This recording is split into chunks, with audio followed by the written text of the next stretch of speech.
നമസ്കാരം. ഞാൻ സുനിൽ സുന്ദർ. എൻ്റെ ചാനലിലേക്ക് നിങ്ങൾക്ക് എല്ലാവർക്കും സ്വാഗതം. ഇന്ന് ഞാൻ പറയുന്നത്, ഞാൻ എൻ്റെ ചാനൽ കൂടി അധികമായിട്ട് പ്രേത അനുഭവ കഥകളാണ് പറയുന്നത്. അപ്പോൾ എങ്ങനെയാണ് ഒരു പ്രേതം നമ്മളിലേക്ക് വരുന്നതെന്നും അത് വന്നാലുള്ള ബുദ്ധിമുട്ടുകൾ, അതുകൊണ്ട് വരുന്ന മറ്റ് ഒരുപാട് വിഷയങ്ങൾ ഉണ്ടാകാറുണ്ട്. അതിനെക്കുറിച്ചൊക്കെ വിശദമായിട്ട് ഞാൻ പറയാറുണ്ട്. ഞാനിത് പറയാൻ കാര്യം, ഈ പ്രേതബാധകൾ വന്നാൽ അതിനെ ഒഴിപ്പിക്കാൻ പോകുന്നൊരു വ്യക്തിയാണ്. ഒരുപാട് വർഷങ്ങളായിട്ട് ഞാൻ ഇതിൻ്റെ പിന്നിലുണ്ട്. ഇന്ത്യ മൊത്തവും ഞാൻ യാത്ര ചെയ്യുന്നുണ്ട് ഇതിന് വേണ്ടിയിട്ട്. ആ അനുഭവങ്ങളാണ് ഞാൻ അധികമായിട്ടും പറയുന്നത്. അങ്ങനെ വരുമ്പോൾ ഒരുപാട് പേര് ചോദിക്കുന്ന ചോദ്യമാണ്, ഈ പ്രേതങ്ങൾ അത് പിടിക്കാതിരിക്കാൻ നമ്മൾ എന്തൊക്കെ കാര്യങ്ങൾ ശ്രദ്ധിക്കണം, അങ്ങനെയുള്ള ഭാഗങ്ങൾ ഏതൊക്കെ ഭാഗങ്ങളിലാണ് നമ്മൾ ശ്രദ്ധിച്ച് പോകേണ്ടത്? ഇതിനെക്കുറിച്ച് ഒരുപാട് പേര് ചോദിച്ചിട്ടുണ്ട്. നല്ലൊരു ചോദ്യമാണത്. നമ്മൾ എന്തിനും ഒരു മുൻകരുതൽ എടുക്കുന്നത് നല്ലതല്ലേ? അതുകൊണ്ട് അതിനെക്കുറിച്ച് വിശദമായിട്ട് തന്നെ ഞാനിന്ന് പറഞ്ഞു തരാം. നിങ്ങൾക്ക് ജ്യോതിഷപരമായോ വാസ്തുപരമായോ എന്തെങ്കിലും കാര്യങ്ങൾ അറിയണത് ഞാൻ പറഞ്ഞാൽ മതി എന്നുണ്ടെങ്കിൽ ഇപ്പോൾ സ്ക്രീനിൽ എഴുതി കാണിക്കുന്ന എൻ്റെ ഓഫീസ് ഓൺലൈൻ ബുക്കിംഗ് നമ്പറിലേക്ക് വിളിച്ചോളൂ. 1-2 ചെറിയ കാര്യങ്ങളുണ്ട്, അതനുസരിച്ച് നിങ്ങൾ ബുക്ക് ചെയ്യണം. അങ്ങനെ നിങ്ങൾ ബുക്ക് ചെയ്താൽ നിങ്ങൾ ചോദിക്കുന്ന ജ്യോതിഷപരമോ വാസ്തുപരമോ കാര്യത്തിൻ്റെ മറുപടി ഞാൻ ഒരാഴ്ചക്കുള്ളിൽ തരാം. അത് കേട്ടിട്ട് നമുക്ക് നേരിട്ട് സംസാരിക്കുകയും ചെയ്യാം. അപ്പോൾ ഇന്നത്തെ വിഷയത്തിലേക്ക് കിടക്കാം. പ്രേതബാധകൾ. മനുഷ്യനുള്ളിടത്തോളം കാലം പ്രേതങ്ങളും ഉണ്ടാകും. കാര്യം എന്താണ് പ്രേതങ്ങൾ? പ്രേതങ്ങളെന്ന് വെച്ചാൽ ജീവിച്ചിരിക്കുന്ന ഒരു മനുഷ്യൻ, അയാൾ ഒരു ശരീരവും ഒരാത്മാവും ചേർന്നതാണ് ഒരു മനുഷ്യനെന്ന് പറഞ്ഞാൽ. അപ്പോൾ ഈ ശരീരത്തു നിന്നും ഈ ആത്മാവ് വേർപെട്ടു പോകും. ആ ഒരവസ്ഥയ്ക്ക് നമ്മൾ മരണമെന്ന് പറയുന്നു. അപ്പം മരണശേഷം ശരീരം നമ്മൾ ദഹിപ്പിക്കുന്നു, അല്ലെങ്കിൽ മറ്റു രീതിയിൽ മത ആചാരപ്രകാരം അതിനെ നമ്മൾ അടക്കം ചെയ്യുന്നു. ഈ ആത്മാവിന് നമുക്കൊന്നും ചെയ്യാൻ സാധിക്കില്ല, അത് സ്വതന്ത്രമായി പോകുന്നു. പക്ഷേ അതിൻ്റേതായ ഒരു സ്പേസ് ഉണ്ട്, പിതൃലോകം എന്ന് പറയും. ആ ലോകത്തേക്ക് പോകാൻ നമ്മൾ ഈ ഭൂമിയിൽ ആ ആത്മാവ് ഒരു ശരീരവുമായി ബന്ധപ്പെട്ട് നിന്നപ്പോൾ ആ ബന്ധുക്കൾ, അന്ന് മനുഷ്യനായി ജീവിച്ചിരുന്നപ്പോൾ ഉണ്ടായിരുന്ന ചുറ്റുപാടുമുള്ള ബന്ധുക്കൾ, കഴിവതും രക്തബന്ധമുള്ളവർ, ഈ ആത്മാവിന് വേണ്ടിയിട്ട് പ്രാർത്ഥിച്ചുകൊണ്ട്, മതാചാരപ്രകാരം പ്രാർത്ഥിച്ചുകൊണ്ട് ചെയ്യേണ്ട ഒരുപാട് ചടങ്ങുകളുണ്ട്. ഏകദേശം 1 വർഷത്തോളം നീണ്ടു നിൽക്കുന്ന ചടങ്ങാണ്. ആ ചടങ്ങ് കൃത്യമായി ചെയ്തു കൊടുത്താൽ അവരെല്ലാവരും അടുത്ത ഒരു ജന്മത്തിലേക്കായിട്ട് അതിനൊരു വെയിറ്റിങ്ങിനായിട്ട് അവരങ്ങ് പോകും. ഇല്ല എന്നുണ്ടെങ്കിൽ അവരെല്ലാം ദുരാത്മാക്കളായിട്ട്, അതായത് മോക്ഷപ്രാപ്തി കിട്ടാത്ത ആത്മാക്കളായിട്ട് നമ്മുടെ അന്തരീക്ഷത്തിൽ നമുക്ക് ചുറ്റിനും നമ്മളോടൊപ്പം തന്നെ നമ്മുടെ ഇടയിൽ തന്നെ അവർ ചുറ്റിത്തിരിങ്ങി കറങ്ങി നടക്കുന്നു. അത് ജീവിച്ചിരിക്കുന്ന മനുഷ്യന് ദോഷങ്ങളുണ്ടാകും. അങ്ങനെ വരുന്ന ഈ ഒരു എനർജിയാണ് നമ്മൾ പ്രേതമെന്ന് പറയുന്നത്. ഇതിനെ നമുക്ക് കാണാൻ പറ്റുമോ എന്ന് ചോദിച്ചാൽ ഒറ്റവാക്കിലില്ല എന്ന് പറയാം. പക്ഷേ എന്നാൽ കണ്ടിട്ടുണ്ട് എന്ന് വാദിക്കുന്നവരുമുണ്ട്. വാദിക്കുകയല്ല, അതിനകത്ത് ഒരുപാട് സത്യങ്ങളുണ്ട്. നമുക്ക് വിശ്വസിക്കാൻ പറ്റുന്ന വിധത്തിലുള്ള ഒരുപാട് തെളിവുകൾ അതിൻ്റെ പിന്നിലുണ്ട്. അങ്ങനെ വരുമ്പോൾ ഈ പ്രേതത്തിന് രൂപമുണ്ടോ രൂപമില്ലയോ, അത് നമ്മൾ എന്തൊക്കെയാണ് ചെയ്യാൻ പറ്റുന്നതിനെ കുറിച്ച് ഒരു പരിധിവരെ നമുക്കത് പറഞ്ഞ് മനസ്സിലാക്കി തരാൻ പറ്റുള്ളൂ. കാര്യം ഞാൻ വർഷങ്ങളായിട്ട് ഇതിൻ്റെ പിന്നിലുണ്ടെന്ന് പറഞ്ഞു. ചിലപ്പോൾ ഇനി അടുത്തൊരു പുതിയ കേസ് എൻ്റെ അടുത്ത് വരുന്നത് ഇന്നുവരെ ഞാൻ പോയി പരിഹരിച്ചിട്ടുള്ളതോ, ഞാൻ അറിഞ്ഞിട്ടുള്ളതോ, അല്ലെങ്കിൽ എൻ്റെ കൂടെ ഉള്ളവർക്ക് മനസ്സിലാക്കിയിട്ടുള്ളതോ, എൻ്റെ ഗുരുക്കന്മാർ എന്നോട് പറഞ്ഞു ആയിട്ടുള്ള ഒരു ബന്ധവുമില്ലാത്ത ഒരു പുതിയ അറിവായിരിക്കും കിട്ടുന്നത്. ഈ പ്രേതങ്ങളെന്ന് പറയുന്നത് നമുക്കൊരിക്കലും തീർത്തും മനസ്സിലാക്കാൻ പറ്റില്ല എന്നുള്ളതാണ്. ഇപ്പം ഞാനിത് ഇന്നൊരു എപ്പിസോഡ് അവതരിപ്പിക്കാൻ കാര്യം ഒരുപാട് പേര് ചോദിക്കുന്ന ഒരു കാര്യമാണ്. ഇത് നമ്മളിൽ പിടിക്കും. വിശ്വസിക്കാത്തവർക്ക് ഒരു ബുദ്ധിമുട്ടുമില്ല, അവർക്ക് ഏത് പ്രേതക്കാട്ടിലും പോകാം, പ്രശ്നമൊന്നുമില്ല. പക്ഷെ വിശ്വസിക്കുന്നവർ, അവരെയാണല്ലോ നമ്മൾ പരിഗണിക്കേണ്ടത്. കാര്യം ഒരു കാര്യത്തെക്കുറിച്ച് ടെൻഷൻ ഇല്ലാത്തവർക്ക് നമ്മൾ വെറുതെ പറഞ്ഞ് ടെൻഷൻ ആക്കണ്ട. പക്ഷെ ടെൻഷൻ ഉള്ളവരോ, അവരോട് നമ്മൾ ടെൻഷൻ അടിക്കരുതെന്ന് മാക്സിമം ഞാൻ പറയുന്നുണ്ട്. പേടിക്കരുതെന്ന്. പക്ഷെ എന്നിട്ടും അതങ്ങനെയാണ്. ചില മനുഷ്യന് അങ്ങനെയാണ്. ദൈവം ഒരു മനുഷ്യനെ സൃഷ്ടിക്കുന്നത് പേടിയും ഭയവും സങ്കടവും അസൂയയും കുശുമ്പും മജ്ഞയും മാംസവും വികാരവും വിചാരവും എല്ലാം ചേർത്ത് തന്നെയാണ് അത് ഒരു മനുഷ്യ ശരീരം സൃഷ്ടിച്ചിട്ടുള്ളത്. അപ്പോൾ എൻ്റെ അംശങ്ങൾ കൂടും. അതുപോലെ ചില ആൾക്കാർക്ക് പേടി എന്ന് പറയുന്നത് മുൻപന്തിയിൽ നിൽക്കും. ഒരു മുറിയിൽ നിന്നും അടുത്ത മുറിയിലേക്ക് അവർ പോകില്ല. രാത്രി എന്ന് പറഞ്ഞാൽ അവർ പേടിച്ചു പറയ്ക്കുന്ന സന്ദർഭങ്ങളാണ്. അപ്പം ഈ അമിതമായി പേടിക്കുന്നവരെ അവർ ഒരു കാരണവശാലും നമുക്ക് പറഞ്ഞു മനസ്സിലാക്കിച്ച് പേടിക്കരുത് എന്ന് പറഞ്ഞ് കൊണ്ടുവരാൻ സാധിക്കില്ല. അങ്ങനെയുള്ള ഒരുപാട് പേര് ചോദിച്ചിട്ടുണ്ട്. ഈ പ്രേതം പിടിക്കുന്നു എന്ന് പറഞ്ഞാൽ സത്യമാണ്.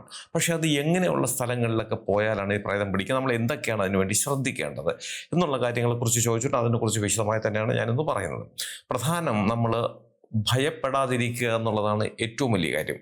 പ്രേതങ്ങളെന്ന് പറഞ്ഞാൽ അത് ചുമ്മാ ഓടി വന്നിട്ട് ഒരു ശരീരം, അത് ജീവിച്ചിരിക്കുന്ന ഒരാൾ നടന്നു വരുമ്പോൾ അതിന് ഓടി വന്ന് നമ്മുടെ ശരീരത്തിനുള്ളിൽ കയറാനൊന്നും പറ്റില്ല. നമ്മൾ ഭയപ്പെടുന്ന ഒരു സമയത്തിന് ആ ഒരു അവസരത്തിലാണ് ഇത് നമ്മുടെ ഉള്ളിലേക്ക് കയറുന്നത്. അപ്പോൾ ഭയപ്പെടുമ്പോൾ നമ്മുടെ പഞ്ചേന്ദ്രിയങ്ങളും ആ ശക്തിയും ആ പിടുത്തവും നമ്മളിൽ നിന്ന് വിട്ടുപോകുന്ന ഒരു സമയമുണ്ട്. ശരിക്കും പറഞ്ഞാൽ അപ്പോഴും നമ്മുടെ ആത്മാവ് നമ്മളിൽ നിന്ന് ഒന്നകന്ന് മാറുന്ന ഒരു സമയമാണ്. ചില ആൾക്കാർ പറയില്ലേ, ഞാൻ അന്തം വിട്ട് എന്താണ് പറഞ്ഞത്, മരണതുല്യമായി പോയെന്നൊക്കെ പറയില്ലേ. ശരിയാണ്, നമ്മുടെ ആത്മാവ് ഒരു നിമിഷം ശരീരമായിട്ട് അകന്നു നിൽക്കുന്ന ഒരു സമയമുണ്ട്. അതാണ് ഭയത്തിൻ്റെ ഏറ്റവും കഠിനമായ ഒരു അവസ്ഥ എന്ന് പറഞ്ഞാൽ. ഈ സമയത്തിനാണ് ഇത് നമ്മുടെ ഉള്ളിലേക്ക് കയറുന്നത്. ആ ഗ്യാപ്പിൽ ഇത് നമ്മുടെ ഉള്ളിലേക്ക് കയറും. അതുകൊണ്ട് നമ്മൾ ഭയപ്പെടാതിരിക്കുക. പക്ഷെ ഭയപ്പെടാതിരിക്കുക എന്ന് പറയാനേ പറ്റൂ. ചില ഘട്ടങ്ങളിൽ ഇപ്പം ഞാൻ ഇങ്ങനെ സംസാരിച്ചു, എൻ്റെ പുറകിലൊരു പെട്ടെന്നൊരു ശബ്ദം ഉണ്ടായി, ഞാൻ പേടിച്ച് പോകും. സംശയം, മനുഷ്യനല്ലേ, പേടിച്ചു പോകും. അപ്പോൾ നമ്മൾ എന്താണ് അടുത്ത ശ്രദ്ധിക്കേണ്ടത്? ഇന്നത്തെ ചോദ്യത്തിൻ്റെ ഉത്തരവും അതാണ്. ഏതൊക്കെ സ്ഥലങ്ങളിലാണ് നമ്മൾ പോകേണ്ടത്? നമ്മൾ എല്ലാ സ്ഥലങ്ങളിലും നമുക്ക് പോകണ്ടെന്ന് പറയാൻ പറ്റുമോ? നമുക്ക് പോയേ പറ്റുള്ളൂ. പക്ഷേ ചില സ്ഥലങ്ങളിൽ പോകുമ്പോൾ നമ്മൾ ശ്രദ്ധിക്കണം. അതിൽ പ്രധാനമെന്ന് പറഞ്ഞത്, ആൾപ്പാർപ്പില്ലാതെ കിടക്കുന്ന, ഇടിഞ്ഞു പൊളിഞ്ഞ് കിടക്കുന്ന ചില സ്ഥലങ്ങളുണ്ട്. വെട്ടവും വെളിച്ചമൊന്നുമില്ല, ആരുമില്ല, പാമ്പും കയറി കിടക്കുന്ന ചില സ്ഥലങ്ങൾ, കാടുമൊക്കെ പിടിച്ച് കിടക്കും. അങ്ങനെയുള്ള സ്ഥലങ്ങൾ ഇപ്പം അപൂർവമാണ്, എങ്കിലും ഇല്ല എന്ന് പറയാൻ പറ്റും. സിറ്റിക്കുള്ളിലൊന്നുമില്ല, പക്ഷേ ബാക്കിയുള്ള അങ്ങോട്ട് പ്രാന്തപ്രദേശങ്ങളിലൊക്കെ അങ്ങനെ ഉണ്ട്. അങ്ങനെയുള്ള സ്ഥലങ്ങളിലൊന്നും നമ്മൾ പോകരുത്. കാര്യം അവിടെയെല്ലാം, അതായത് ഈ ആൾവാസമില്ലാതെ മൂദേവിവാസം പിടിച്ച് കിടക്കുന്ന, അതായത് വെട്ടവും വെളിച്ചമൊന്നും ഇല്ലാതെ കിടക്കുന്ന സ്ഥലങ്ങളിൽ ഇതുപോലുള്ള പ്രേതങ്ങളുടെ സാന്നിധ്യം വളരെ കൂടുതലുണ്ട് എന്ന് ഒരുപാട് തെളിഞ്ഞിട്ടുണ്ട്. കാരണം ഭയമുള്ളവരെല്ലാം ഈ ഭാഗം വഴി ഏതെങ്കിലും ഒരു കാരണവശാൽ പോകേണ്ടി വന്നാൽ ഭയന്ന് പേടിച്ചിട്ട് അവർക്ക് പ്രേതം പിടിക്കുന്ന ചില അവസ്ഥകൾ ഉണ്ടാകാറുണ്ട്. അതുപോലെ ചില ജലാശയങ്ങൾ, അതിൽ പ്രധാന കുളങ്ങളാണ്. ചില ആൾക്കാർ വീണ് മരിച്ചിട്ടുള്ള ചില കുളങ്ങളിൽ വെച്ച് സ്ഥിരം ആൾക്കാർ വീണ് മരിക്കും. വർഷത്തിൽ ഒരു മരണമെങ്കിലും അവിടെ സംഭവിക്കാറുണ്ടെന്ന് പറയാറുണ്ട്. അതിൻ്റെ പിന്നിലൊക്കെ ഒരുപാട് സത്യങ്ങളുമുണ്ട്. അങ്ങനെയുള്ള കുളങ്ങളിൽ പകല് പോകുന്നത് കൊണ്ട് പ്രശ്നങ്ങളൊന്നുമില്ല. പക്ഷേ രാത്രി ഭാഗങ്ങളിൽ അതിൻ്റെ പരിസരത്തു കൂടി നമ്മൾ നടക്കുമ്പോൾ സൂക്ഷിക്കുക. കാരണം അതിൻ്റെ ഒരു പ്രധാന കാരണം എന്ന് വെച്ചാൽ, ഈ കുളത്തിൻ്റെ ചിലപ്പം അശാസ്ത്രീയമായ നിർമ്മിതിയോ കാര്യങ്ങളോ ഒക്കെ ആയിരിക്കാം ആൾക്കാർ വീണ് മരണപ്പെട്ടു പോകുന്നത്. അപ്പോൾ നമ്മുടെ മനസ്സിലൊരു ധാരണ എപ്പോഴും അവിടെ ഈ പ്രേതങ്ങളുണ്ട് എന്നൊരു ചിന്ത നമ്മുടെ മനസ്സിലേക്ക് വരും. ആ വരുന്ന സമയത്തിലാണ് നമ്മൾ രാത്രി ഒരു സന്ദർഭത്തിൽ അവിചാരിതമായിട്ട് ഇതിൻ്റെ ഭാഗത്തൂടി നടന്നു പോകേണ്ടി വരുന്ന, ആരുമില്ല, രാത്രിയാണ്, പേടിപ്പിക്കുന്നൊരു അന്തരീക്ഷം. അവിടെ കിടക്കുന്ന ഒരു മീൻ, കുളത്തിൽ കിടക്കുന്ന ഒരു മീൻ പൊങ്ങി ചാടി ശബ്ദം കേട്ടാൽ മതി, നമ്മൾ കിടുങ്ങിപ്പോവും. നമ്മൾ ഇല്ലെങ്കിൽ ഇതിനടുത്ത് നിൽക്കുന്ന ഒരു തെങ്ങിൽ നിന്ന് ഒരു എന്താണ് പറഞ്ഞത്, ഒരു തേങ്ങയോ മടലോ എന്തെങ്കിലും ഒന്ന് വെള്ളത്തിലേക്ക് വീണ് ശബ്ദം ഉണ്ടാകുമ്പോൾ നമ്മൾ പെട്ടെന്ന് ഞെട്ടിത്തെറിച്ച് പോകുന്ന ഒരു സാഹചര്യം ഉണ്ടാകും. അങ്ങനെ ഉണ്ടാകുന്ന സമയത്തിനും നമുക്ക് ഇതേ കണക്കുള്ള ശക്തികൾ, ദുർശക്തികൾ, അതായത് പ്രേതങ്ങൾ നമ്മുടെ ഉള്ളിലേക്ക് കയറാം. അപ്പോൾ അങ്ങനെയുള്ള സ്ഥലങ്ങളിൽ കൂടി നമ്മൾ കഴിവതും യാത്ര ചെയ്യാതിരിക്കുക. നമ്മൾ അല്പം ചുറ്റിയിട്ടാണെങ്കിൽ, ഇപ്പം ഇങ്ങനെയുള്ള സ്ഥലങ്ങളിൽ കൂടി പോകുന്നത് പെട്ടെന്ന് നമുക്ക് വീട്ടിലേക്ക് എത്താം. ബസ് ഇറങ്ങിയിട്ട് വരുമ്പോൾ പെട്ടെന്ന് എത്താം എന്നുള്ളതാണ്. പക്ഷെ അത് നമുക്ക് കൂടുതൽ ബുദ്ധിമുട്ടുകൾ ഉണ്ടാകും എന്നുണ്ടെങ്കിൽ, ധൈര്യമില്ലെങ്കിൽ അങ്ങനെയുള്ള സ്ഥലത്ത് കൂടെ പോകാതിരിക്കുക. അതുപോലെ തന്നെ ചില സ്ഥലങ്ങളിൽ ഒറ്റയടി പാതകളുണ്ടാകും. അതായത് രണ്ട് സൈഡും കാടോ മരങ്ങളോ ഒക്കെ ഉണ്ടാകും. അതിൻ്റെ നടുക്കൂടി ഒരാൾക്ക് നടന്നു പോകാൻ പറ്റുന്ന വിധത്തിലുള്ളൊരു പാതയുണ്ടാകും. അങ്ങനെയുള്ള പാതകളിൽ നമ്മൾ പോകുമ്പോൾ ശ്രദ്ധിക്കുക. ഇങ്ങനെയുള്ള വിജനമായ സ്ഥലങ്ങളിലാണ് അവിടെ നിൽക്കുന്ന ചില മരങ്ങളിലൊക്കെ ചില ആൾക്കാർ തൂങ്ങി മരിക്കുകയോ ഒക്കെ ഉണ്ടാകാം. കെട്ടി തൂക്കുകയോ അടിച്ചു വന്ന് കെട്ടി തൂക്കുകയോ ഒക്കെ ചെയ്യുന്ന സ്ഥലങ്ങളുണ്ട്. ഇതെല്ലാം നമ്മുടെ മനസ്സിൽ ഭയപ്പാടുണ്ടാക്കുന്നതാണ്. അപ്പം നമ്മൾ ചില സന്ദർഭങ്ങളിൽ പെട്ടുപോകും. രാത്രിയൊക്കെ വന്നിട്ട് ഒരു 5 മിനിറ്റ് കൊണ്ട് എത്താം, മറ്റേതാണ് ഒരു 15 മിനിറ്റ് നടക്കണം, നല്ല വഴിയിൽ കൂടി പോകാനുണ്ട്. അപ്പോൾ ഒരു ക്രോസ് കട്ടിങ് ആണ്, ഒരു വഴിയാണ്, അതിലേക്കൂടെ പോകുന്നൊക്കെ വിചാരിക്കും. അപ്പം നമ്മുടെ മനസ്സിൽ ഈ ഒരു ചിന്ത നമ്മുടെ മനസ്സിലാവും, ഇവിടെയാണല്ലോ തൂങ്ങി മരിച്ചത്, അപ്പോൾ അവൻ്റെ ഇവിടെ പ്രേതം ഉണ്ടാകും, അവൻ്റെ പ്രേതം ഇവിടെയൊക്കെ തന്നെ അലഞ്ഞു തിരിഞ്ഞ് നടക്കും എന്നൊക്കെ. ആ സന്ദർഭത്തിൽ എന്തെങ്കിലും ഒരു ശബ്ദം, പ്രകൃതിയിൽ നിന്നും സാധാരണ ഉണ്ടാകുന്ന ഒരു ശബ്ദം ഉണ്ടായാൽ മതി, അത് നമ്മൾ ഒരുപാട് ഭയപ്പെടുത്തും എന്നുള്ളതാണ്. അതിനേക്കാൾ ഉപരി ഇങ്ങനെയുള്ള സ്ഥലങ്ങളിൽ ഈ ആത്മഹത്യ ചെയ്യുന്ന ആത്മാക്കൾ എവിടെ വെച്ചിട്ടാണ് അവരുടെ മരണം സംഭവിക്കുന്നത്, ആ ഭാഗങ്ങളിൽ വർഷങ്ങളോളം ഉണ്ടാകും എന്നൊരു അറിവല്ല, അതൊക്കെ സത്യമാണ്. ഒരുപാട് കാര്യങ്ങൾ കൂടി മനസ്സിലാക്കാൻ പറ്റിയതാണ്. അപ്പം അങ്ങനെയുള്ള സ്ഥലങ്ങൾ കൂടി നമ്മൾ പോകാതിരിക്കുക. അതുപോലെ തന്നെ ഈ വെച്ചാരാധനകൾ, കാവുകളോ അതുപോലുള്ള ഈ ആൾത്തറകളോ കുരിയാലകളോ ഒക്കെ പണ്ടുണ്ടായിരുന്നതായും അത് പിന്നെ നഷ്ടപ്പെടുത്തി കളഞ്ഞതായും അങ്ങനെയൊക്കെയുള്ള ഒരുപാട് സംഭവങ്ങൾ ഉണ്ടായിട്ട് ഞാൻ എൻ്റെ ഈ ചാനലിൽ ഞാൻ പോയി പരിഹരിച്ചിട്ടുള്ള വീഡിയോകളൊക്കെ ചെയ്തിട്ടുണ്ട്. അങ്ങനെയുള്ള സ്ഥലങ്ങളിൽ പോകുമ്പോഴത്തേക്കും ഇതേ കണക്കുള്ള നെഗറ്റീവുകൾ, ബാധാദോഷങ്ങൾ, ബാധങ്ങളുടെ സാന്നിധ്യം ഒരുപാടുണ്ടാകും. അങ്ങനെയുള്ള സ്ഥലങ്ങളിലൊന്നും നമ്മൾ രാത്രി സമയങ്ങളിൽ പോകാതിരിക്കുക. അപ്പോൾ ചോദിക്കും പകൽ പോകാമോ എന്ന് ചോദിക്കുക.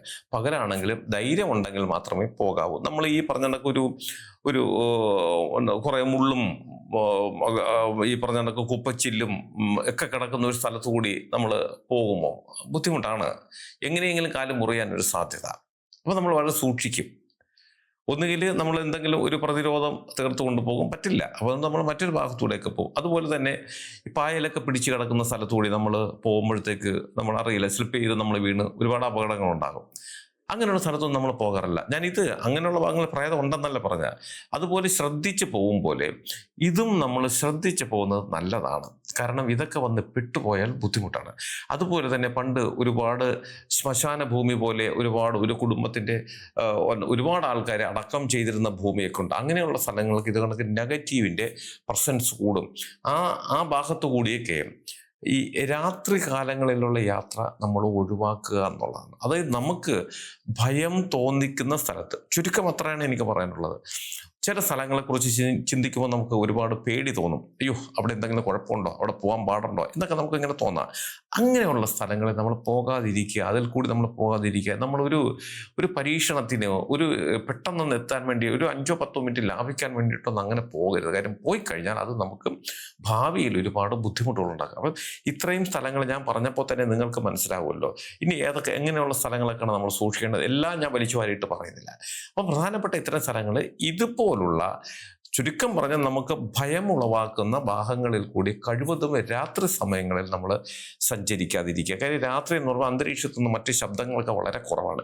ചീവിടിൻ്റെയോ ഈ പറഞ്ഞ കണക്ക് കൂമൻ്റെ വിളിയോ എന്തെങ്കിലുമൊക്കെ രാത്രി പക്ഷികളുടെ ഈ ശബ്ദമൊക്കെ കേട്ടുകൊണ്ടിരിക്കുക. അത് ഈ നിശബ്ദമായിട്ട് ഇത് കേൾക്കുമ്പോൾ തന്നെ നമുക്കൊരു ഭയം ഉണ്ടാക്കും. അതിനോടൊപ്പം പെട്ടെന്ന് എന്തെങ്കിലും ഒരു ശബ്ദം ഉണ്ടായിക്കഴിഞ്ഞാൽ നമ്മൾ ഭയന്ന് ഞെട്ടിത്തെറുകയും ഈ സമയത്തിന് ഈ അന്തരീക്ഷത്തിൽ നിൽക്കുന്ന നെഗറ്റീവ് നമ്മളിലേക്ക് വരാനുള്ള സാധ്യതയും വളരെ കൂടുതലാണ്. ഇത് ഞാൻ പറയുന്നത് ഒരുപാട് അനുഭവങ്ങളുടെ വെളിച്ചത്തിലാണ്. ഒരുപാട് കേസുകൾ ഞാൻ കൈകാര്യം ചെയ്യുന്നുണ്ട്.